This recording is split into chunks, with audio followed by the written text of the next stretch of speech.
হয় নিশ্চয়কৈ ৰাজ্যৰ ৰাষ্ট্ৰীয় ঘাইপথসমূহৰ অৱস্থা কেনেকুৱা। ৰাজ্যৰ বিভিন্ন প্ৰান্তত প্ৰাগ নিউজৰ অভিযান চলিছে আজি আৰু ৰাজ্যৰ বিভিন্ন প্ৰান্তত বিধ্বস্ত ৰাষ্ট্ৰীয় ঘাইপথৰ বাস্তৱ ছবি প্ৰাগ নিউজৰ পৰ্দাত আজি অসমবাসীয়ে দেখিবলৈ পাইছে। আৰু মই এই মুহূৰ্তত উপস্থিত আছোঁ হোজাই জিলাৰ নীলবাগানত। 4 লেনযুক্ত 54 নং ৰাষ্ট্ৰীয় ঘাইপথটোৰ অৱস্থা আজি আমি দেখুৱাম। এয়া হ'ল ভিডিঅ' জাৰ্নেলিষ্ট সামনুনে দেখুৱাইছে। এইটো এটা হ'ল 4 লেন। দেখিলে কোনো পঞ্চায়তৰ গাঁৱলীয়া অতি দুৰ্গম অঞ্চলৰ ৰাস্তা যেন লগা অতি ভয়ানক ৰূপ ধাৰণ কৰা এইটো হ'ল 54 নং ৰাষ্ট্ৰীয় ঘাইপথ। নীলবাগানৰ পৰা গুৱাহাটীৰ পৰা আপোনাৰ শিলচৰলৈ যিটো 4 লেনযুক্ত ৰাষ্ট্ৰীয় ঘাইপথ পাৰ হৈ গৈছে, সেই ৰাষ্ট্ৰীয় ঘাইপথৰ নীলবাগানৰ দৃশ্য এয়া ভিডিঅ' জাৰ্নেলিষ্ট সামনুনে দেখুৱাইছে। ৰাষ্ট্ৰীয় ঘাইপথত প্ৰকাণ্ড প্ৰকাণ্ড গাঁত, পুখুৰী সদৃশ দ গাঁত, এজাক বৰষুণতে কঁকাল পৰ্যন্ত পানী হয় এইটো ৰাষ্ট্ৰীয় ঘাইপথ। 4 লেনযুক্ত ৰাষ্ট্ৰীয় ঘাইপথত ৰাজ্যত 4 লেনযুক্ত ৰাষ্ট্ৰীয় ঘাইপথ নিৰ্মাণ কৰি চৰকাৰে বাহ লৈ থকা সময়ত কিন্তু এই মুহূৰ্তত যি ভয়ানক ৰূপ ধাৰণ কৰিছে, সেই ৰাষ্ট্ৰীয় ঘাইপথটো নিৰ্মাণৰ ক্ষেত্ৰত চৰকাৰ প্ৰশাসনে কোনো ধৰণৰ গুৰুত্ব দিয়া নাই, যাৰ বাবে বিগত প্ৰায় 1 পৰা 1.5 বছৰ ধৰি এনেদৰে এই ৰাষ্ট্ৰীয় ঘাইপথটোৰ যিটো বাইলেন আছে সেইটো বাহ বান্ধি চৰকাৰ প্ৰশাসনে বন্ধ কৰি থৈছে। হোজাই জিলা প্ৰশাসনে যাতায়াতৰ বাবে সম্পূৰ্ণ অনুপযোগী হৈ পৰা এই 54 নং ৰাষ্ট্ৰীয় ঘাইপথটো বাহ বান্ধি এনেকৈ বন্ধ কৰি থৈছে। ভিডিঅ' জাৰ্নেলিষ্ট সামনুনে দৃশ্য দেখুৱাইছে। গাড়ী মটৰ আহ যাহ কৰিব নোৱাৰে, চলাচল কৰিব নোৱাৰে। এই যি নীলবাগান আছে সেই নীলবাগানৰ 54 নং ৰাষ্ট্ৰীয় ঘাইপথেদি ইয়াৰ পৰা মাত্ৰ প্ৰায় 12 বা 13 কিলোমিটাৰ দূৰত এখন টুল গেট স্থাপন কৰা হৈছে। আজিৰ পৰা প্ৰায় 4 মাহ পূৰ্বে সেই টুল গেটখন মুকলি কৰা হৈছে। আৰু টুল গেটৰ অধীনত যি ৰাষ্ট্ৰীয় ঘাইপথ আছে সেই ঘাইপথটো চৰকাৰে বা প্ৰশাসনে টুল গেটক নিৰ্দেশ দিব লাগিছিলে, কাৰণ নিয়ম মতে টুল গেট কৰ্তৃপক্ষই এই জৰাজীৰ্ণ পথ নিৰ্মাণ কৰিব লাগে, তেওঁলোকে তদাৰক কৰিব লাগে। কিন্তু প্ৰকৃততে টুল গেট কৰ্তৃপক্ষ ব্যস্ত কেৱল কৰ সংগ্ৰহ কৰাত। তেওঁলোকে এক প্ৰকাৰ গুণ্ডামীৰ ৰূপ লৈছে। বিভিন্ন সময়ত দেখা যায় যে টুল গেট কৰ্তৃপক্ষই বাহন চালকৰ লগত বা সাধাৰণ পথচাৰীৰ লগত তেওঁলোকে মাৰপিট পৰ্যন্ত কৰে। তেওঁলোকৰ উদ্দেশ্যই হ'ল বলপূৰ্বক ধন সংগ্ৰহ কৰা। কিন্তু নিয়ম মতে তেওঁলোকে যে ৰাষ্ট্ৰীয় ঘাইপথটো মেৰামতিৰ দায়িত্ব তেওঁলোকে মূৰ পাতি ল'ব লাগিছিল, সেয়া কিন্তু এই মুহূৰ্তলৈকে তেওঁলোকে কৰা নাই, যাৰ বাবে যাতায়াতৰ অনুপযোগী হৈ পৰিছে 54 নং ৰাষ্ট্ৰীয় ঘাইপথ। 4 লেনযুক্ত ৰাষ্ট্ৰীয় ঘাইপথ অতিকৈ গুৰুত্বপূৰ্ণ ৰাষ্ট্ৰীয় ঘাইপথ। এইটো মই যাব বিচাৰিম।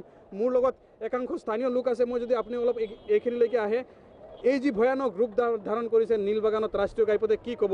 প্ৰশাসনে কি ব্যৱস্থা গ্ৰহণ কৰিছে বা টুল গেট কৰ্তৃপক্ষই মেৰামতিৰ দায়িত্ব ল'ব লাগিছিলে, তেওঁলোকেও লোৱা নাই, কি ক'ব? আচলতে অসম চৰকাৰে সম্পূৰ্ণৰূপে জনগণ বিৰোধী স্থিতি গ্ৰহণ কৰিছে। আজি দেখা গৈছে যে 54 নম্বৰ ৰাষ্ট্ৰীয় ঘাইপথে আজি এই 4 লেন ৰাষ্ট্ৰীয় পথটোৰ যি দুৰ্যোগ অৱস্থা, আজি যোৱা 3 বছৰ ধৰি ইয়াৰ স্থানীয় অঞ্চলৰ ৰাইজে আন্দোলন কৰি আহিছে যে ৰাস্তাটো যাতায়াতৰ কাৰণে সুচল কৰি তুলিব লাগে, কিন্তু এতিয়ালৈকে এই ব্যৱস্থা কৰা নাই। তেওঁলোকে কেৱল টুল গেটতে টুল টেক্স গ্ৰহণ কৰি আহিছে, ৰাইজৰ পৰা বলপূৰ্বকভাৱে টেক্স গ্ৰহণ কৰিছে, টেক্স উঠাই আছে। কিন্তু তেওঁলোকে এই 4 লেন ৰাষ্ট্ৰীয় ঘাইপথৰ যিসমূহ আঁসোৱা আছে, এই আঁসোৱাসমূহ এতিয়ালৈকে দূৰ কৰা নাই। গতিকে আমি অসম চৰকাৰ, আমি NHAIৰ ওচৰত আমি দাবী উত্থাপন কৰিছোঁ। আৰু আমি বিগত দিনত যে আন্দোলনৰ জৰিয়তে আমি দাবী উত্থাপন কৰিছিলোঁ যে আমাৰ এই ৰাস্তা যাতায়াতৰ কাৰণে, গাড়ী চলাচলৰ কাৰণে সুচল কৰি তুলিব লাগে, কিন্তু এতিয়ালৈকে দেখা গৈছে তেওঁলোকে আমি যেতিয়া আন্দোলন কৰোঁ তেতিয়া সামান্য মাটি পেলাই তেওঁলোকে এইদৰে আৰু দুৰ্যোগ আৰু বেয়া অৱস্থালৈ গতি কৰে ৰাস্তাটোৱে।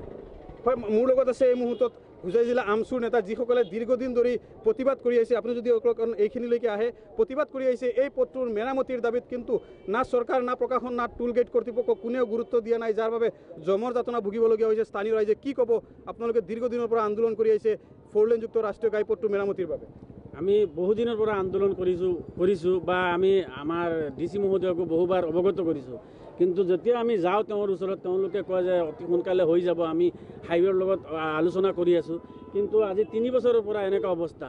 আমি কৈছোঁ আমাৰ যে হোজাইৰ বিধায়ক, তেওঁৰ সমষ্টিত পৰিছে ৰাস্তাটো, আজিলৈকে তেওঁ এদিন এই স্পটত অহা নাই যে ইয়াৰ মানুহে কি মানে সংকট ভুগি আছে, ইয়াৰ মানুহৰ কেনেকৈ দিন গৈ আছে বা কিমান ডেইলি কিমান মানুহ ইয়াত এক্সিডেণ্ট হৈছে, বাইক লৈ পৰি আছে, 4 চকা গাড়ী ফচি আছে।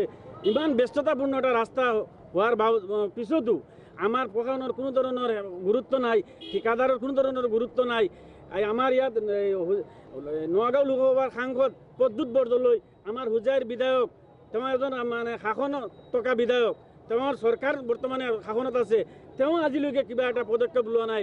গতিকে এইখন চৰকাৰক আমি ধিক্ষাৰ দিছোঁ। এইখন চৰকাৰ মানুহক আগুৱাই বঢ়া চৰকাৰ, এইখন চৰকাৰ মিছলীয়া চৰকাৰ। গতিকে এই চৰকাৰৰ আৰু কাম নাই।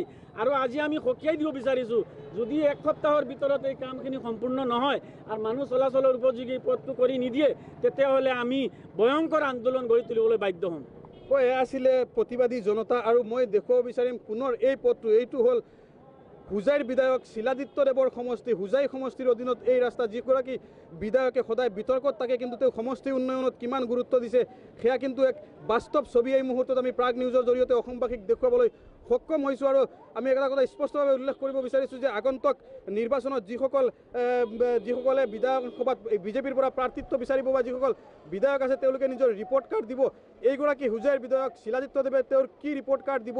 এই যি ভয়ানক ৰূপ ধাৰণ কৰিছে, যি যাতায়াতৰ যি মৌলিক অধিকাৰ আছে মানুহে সেইখিনি ভোগ কৰিব পৰা নাই, সেইজন বিধায়ক শিলাদিত্যদেৱে তেওঁৰ যি ৰিপৰ্ট কাৰ্ড আছে সেই ৰিপৰ্ট কাৰ্ড কি দাখিল কৰিব যে তেওঁৰ সমষ্টিৰ বাট পথৰ এনেকুৱা অৱস্থা? সাংসদ প্ৰদ্যুৎ বৰদলৈয়েও কোনো গুৰুত্ব দিয়া নাই, হোজাই প্ৰশাসনে গুৰুত্ব দিয়া নাই, যাৰ বাবে যান বাহনৰ চলাচল 4 লেনযুক্ত ৰাষ্ট্ৰীয় ঘাইপথত এক পৰা ব্যাহত হৈ পৰিছে, বাহ বান্ধি থৈছে প্ৰশাসনে। এনে অৱস্থাত মই পুনৰ ভিডিঅ' জাৰ্নেলিষ্টক অনুৰোধ কৰিম দৃশ্য দেখুৱাবলৈ। এনে অৱস্থাত এই যি পথটো, এইটো এটা 4 লেনযুক্ত পথ বুলি ভাবিলে হয়তো আচৰিত লাগে যে 4 লেনযুক্ত ৰাষ্ট্ৰীয় ঘাইপথৰো এনে অৱস্থা হ'ব পাৰে। এক ভয়ানক ৰূপ। তাৰপিছতো কিন্তু টুল গেট কৰ্তৃপক্ষই এক প্ৰকাৰ গুণ্ডা টেক্স সংগ্ৰহ কৰি আছে। বলপূৰ্বক চাইকেল চলাই আহিব পৰা অৱস্থা নাই। যিটো 4 লেনযুক্ত ৰাষ্ট্ৰীয় ঘাইপথ, ভাবিলেই আচৰিত লাগে যে এটা 4 লেনযুক্ত ৰাষ্ট্ৰীয় ঘাইপথ, যিটো ৰাষ্ট্ৰীয় ঘাইপথেৰে এখন চাইকেল চলাই আহিব পৰা নাযায়, এনেকুৱা অৱস্থাত আছে। তাৰপিছতো কিন্তু একমাত্ৰ যে ডবকাত যিখন টুল গেট আছে সেইখন টুল গেটৰ কৰ্তৃপক্ষই কেৱল টেক্স সংগ্ৰহত ব্যস্ত। তেওঁলোকে এক প্ৰকাৰ গুণ্ডা টেক্স সংগ্ৰহ কৰে, ভয় বাবুকিৰে মাৰপিট কৰি তেওঁলোকে ধন সংগ্ৰহ কৰে। নিয়ম মতে তেওঁলোকে এই পথবিলাক মেৰামতি কৰিব লাগিছিলে, তেওঁলোকে দায়িত্ব ল'ব লাগিছিলে, কিন্তু আজিলৈকে লোৱা নাই। এই মুহূৰ্তত স্থানীয় ৰাইজে ভাবুকি প্ৰদান কৰিছে যে আগন্তুক এসপ্তাহৰ ভিতৰত যদি এই পথটো মেৰামতিৰ ব্যৱস্থা কৰা নহয় তেওঁলোকে ভয়ংকৰ আন্দোলন গঢ়ি তুলিব। এই মুহূৰ্তত ৰাজ্যৰ বিভিন্ন প্ৰান্তত 4 লেনযুক্ত ৰাষ্ট্ৰীয় ঘাইপথৰ যি ভয়ানক ছবি, সেই বাস্তৱ ছবি দেখাৰ পিছত ৰাজ্যৰ যি গড় কাপ্তানি বিভাগ আছে, বগাহাতীত পৰিণত হোৱা গড় কাপ্তানি বিভাগে কি ব্যৱস্থা লয় সেয়া লক্ষণীয় হ'ব।